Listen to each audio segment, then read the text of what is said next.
an idea of the kind of thing that emerged from online training and Zoom and all that, I've got this birth side of me, and it is supposed to be a picture of a rock pool, and I made it entirely by shaping paper in water and other materials to make an impression of boulders, and also then painted over them.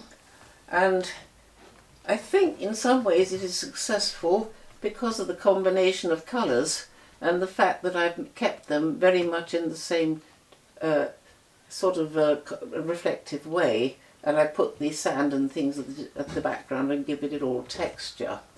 That's the most I can say about it, but it was a big experiment on my part, and after that I got much more experimental. I'm going to show you another picture from the same period, which brings out the same things which are developing in me, I believe. I'll just put it from here to here. Once again, there's an interest in bulk, which I think is an interest in sculpture, which has always been there, and also an interest in the convolutions, interrelations of shape, which I don't think I struggled with before very much. I never needed to, but it actually, especially if this makes a bit darker, the interior, it is an interesting piece of beach sculpture, I think, which I just picked up. And I think that's about all I could tell you about that particular one. But what it is happening is that my whole interest in not only techniques but also in materials is widening, and everything is now full of potential which it never was before. After the solidity of sculpture, I'm now using any materials that seem to come to hand. In this case, it's just broken window glass, particularly the kind that you put in the windows of rooms like lavatories and such like, which isn't often used as stained glass, but it makes rather a nice plant in the window. And then going further up, this was during lockdown, when the person who was teaching me on Zoom asked me to make a klimt with whatever materials I got at home, and I only had, well, actually boxes for chocolate and confectionery, and also a lot of silver paper. So I made a confectioner's klimt, effectively, and put in a figure from my drawing of a rather uncertain young woman, because he always has a woman symbolic figure, I think. After that, I decided I liked all this gaudiness in the hall. To cheer up the lockdown period, I put a lot of pictures together and made just a hanging, actually. I'm very fond of fish.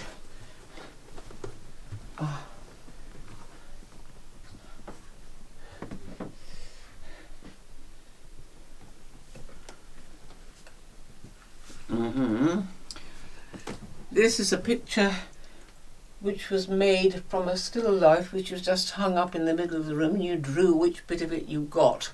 So in this there is in fact a pottery head, a roller skate, and a wooden donkey in a tin bath with a rusty saucepan. But it makes quite a good picture all the same. And then here is my favourite picture really of all time, which I call The Alchemist's Dream. And this began when the teacher came in with a tiny bit of paper, just about that size, put it on my desk, it was a bit of a photocopy of a bit of newspaper, and said, extend it. So I painted this. And then she said, extend it some more, so I painted that. And then she said, go up. So I went up. And then she said, go up again. Here. And then finally, she said, go up again, by which time an idea of what this picture was meant to be is the alchemist's dream. He is trying to turn an egg into gold, and the fumes from the experiment are coming out of the chimneys and flying across the sky, and I actually particularly like this picture, though it's something I would have never dreamed of making until I was forced to.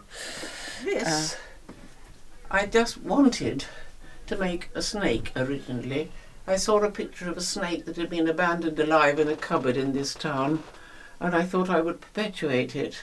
I didn't know how, so I tried to use papier-mâché, not very well, but then it turned out to have a further use because we were asked to make our own Christmas decorations, and I thought it would be nice to have a snake in the Christmas tree, because it should have one, as the original Christmas tree probably came from the miracle plays when they did the fall of Adam and Eve, and all Christmas trees therefore should have a snake in. I made the snake, and then I put a lot of silver leaves and things around it on a board and hung it up.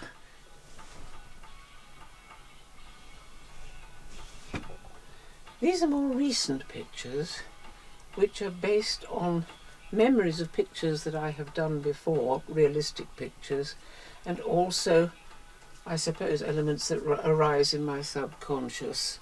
And I have rejigged things I've drawn before in a different way, as decoration, really.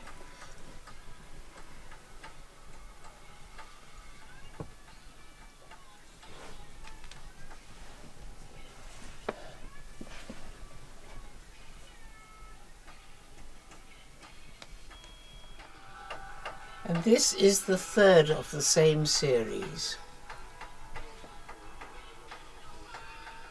This is the poem Jabberwocky, which I thought would be fun to make in collage, and I tried to use the cheapest elements I could possibly find to create the picture. This I picked up in the street. It's just a bit of packaging, and in it I managed to insert the elements of the poem. And it goes: "'Twas brillig," you can see the sun up there, "and the slithy toves, they are shiny, did gar and gimble," they look as if they're going round, "in the wabe," this is the green part. "All mimsy were the borogroves," these things, they're all actually bursting into flower, "and the mome raths outgrabe." Oh God, what happens next? Oh yes.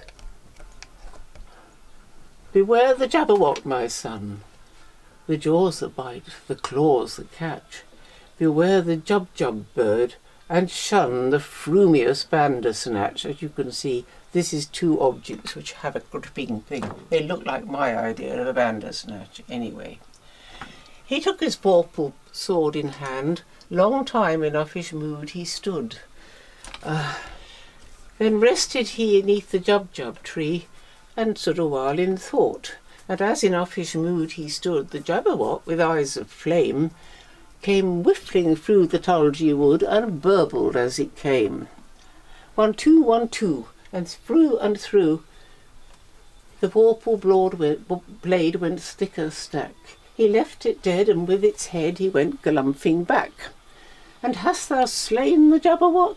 Come to my arms, my beamish boy. Oh, frabjous day, calloo callay, he chortled in his joy.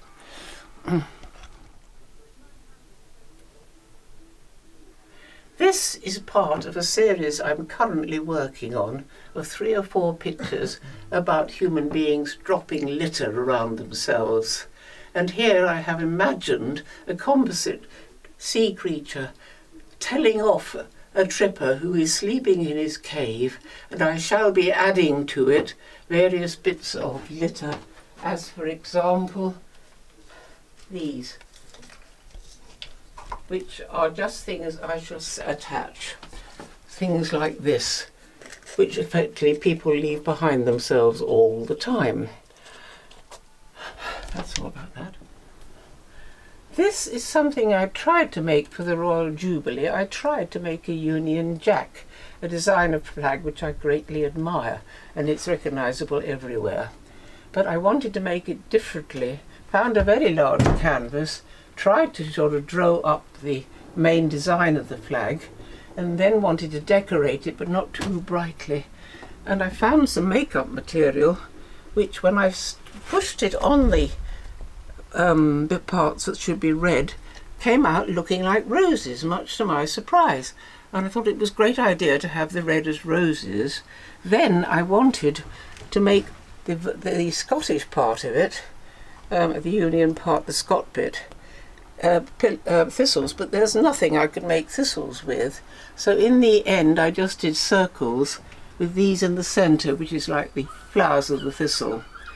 And actually, I think it makes a rather charming Union Jack, rather less aggressive than you normally see. This is using some broken bits of garden sculpture which I bought, and I thought it would be nice to make a figure of nature, and you know, the goddess of nature.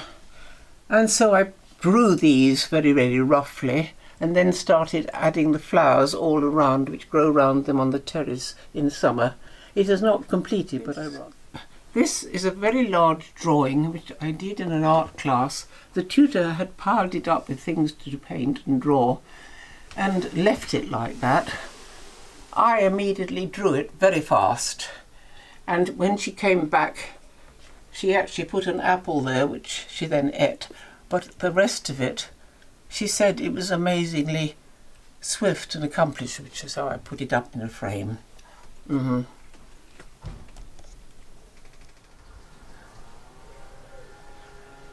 This, I was asked to make a picture of a garden, a collage, in one of the main seasons, and I chose winter and just used bits of polystyrene, bits of broken pot, a lot of rubbish as you always have in a garden at winter, and some material actually wrapping to do the blue sky, and I liked it quite a lot.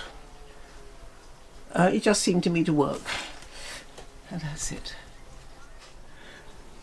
This is supposed to be another god of nature, another approach. I thought that the worm, the ordinary earthworm, deserved to be seen as such because it keeps the soil healthy for everything else for it to live. And I feel really there should be a statue to the earthworm somewhere applauding what it does. And so I just did that drawing as what I thought would make a good statue. I think the form actually would be possible to carve, interestingly. These are shapes which I took from another bigger picture of my room muddled up, and it was done actually at the beginning of the new century, and I decided to try and make it a record of that. So a bell is ringing, in addition to which you will notice there are heads just coming on the actual squiggles. There's a dark one and a light one, which of course is the future, and it's just an imaginary concept, that's all. It has been suggested to me this was inspired by Van Gogh's chair, but this is not the case. I went to an art group which was supposed to teach painting, and I was given some powder paints and a larger brush and a canvas and told to paint something, and I said, but there's nothing in here to paint. And they said, well, all right, paint this. They produced a chair. It happened to be yellow. I painted it as best I could.